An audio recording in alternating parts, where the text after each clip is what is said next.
화내는 행동의 전염성. 화내는 행동은 전염성이 강하다. 화를 내는 것은 습관이 된다. 자꾸 화를 내는 버릇을 하면 사소한 것에도 짜증을 내고 화를 잘 내게 된다.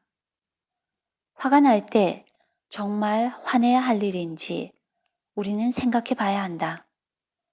하지만 안타깝게도 화를 내는 사람은 자기 생각에는 충분한 이유가 있고 참고 참다가 화를 낸다고 한다. 어처구니 없는 일이다. 보통 사람은 화낼 일도 아닌데 사소한 것에 화를 내는 이유가 무엇일까? 버릇이 되었고 습관이 되었기 때문이다. 화를 자주 내다 보면 화를 참는 임계점이 점점 낮아지게 되어 있다. 보통 사람의 경우 화를 내는 요소의 강도가 8이나 9 정도 되어야 화를 낸다면 화를 자주 내는 사람은 그 임계점이 3이나 4에서 화를 내는 것이다. 자주 화를 내다 보면 화를 내는 임계점이 낮아져 보통 사람들은 충분히 참을 수 있는 수준인데도 화를 버럭버럭 내는 일들을 볼 수가 있는 것이다. 본인은 참고 참다 화를 내는데 남들은 왜 그런 것 가지고 화를 내느냐라고 하니 답답할 수도 있다.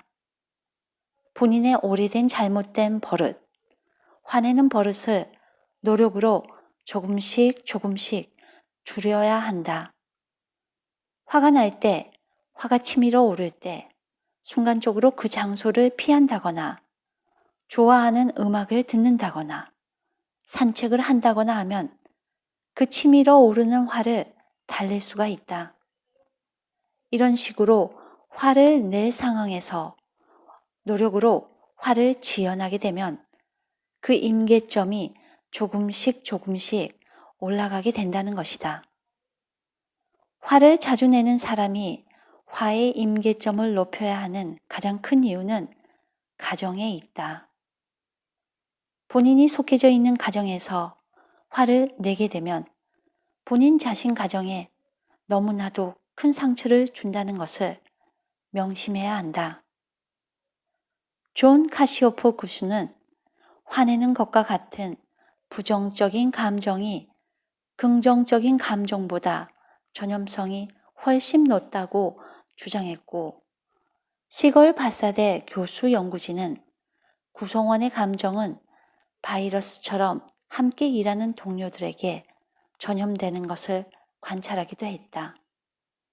이를 물결 효과라고 표현했는데 물결처럼 구성원 중 한 명의 나쁜 감정이 다른 구성원들에게 퍼진다는 얘기이다. 그룹에서 한 명이 화를 내고 있는 모습을 봐도 다른 구성원들이 화가 나게 된다는 것이다.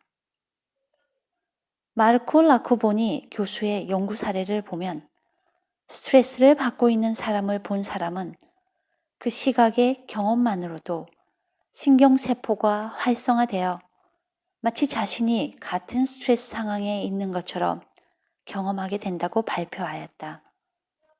그러므로 본인이 화를 자주 내는 것은 본인 가정의 자식들에게 얼마나 큰 영향을 주는지에 대해서 생각해 봐야 할 것이다. 시걸 발사대 교수 연구진도 구성원의 감정이 다른 구성원에 어떻게 영향을 주는 것에 대해서 연구를 하였다. 두 팀으로 나누어 협상을 하는 그룹을 만들었고 A라는 그룹에는 긍정적인 감정을 표출하는 사람 한 명을 투입했다. 그리고 B라는 그룹에는 부정적인 감정을 표출하는 사람을 비밀리에 투입했다. 모든 참가자들은 그 두 명의 영향을 인식하지 못했고 그 전염 효과가 있는지 의식하지도 못했다고 한다.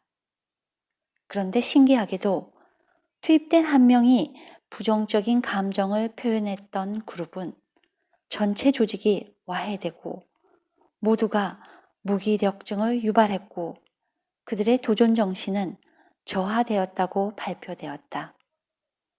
그러므로 본인이 쉽게 화를 내는 성격이라면 본인의 가족을 위해서라도 노력으로 조금씩 화내는 것을 줄여야 하고 화가 나는 임계점을 높여야 한다.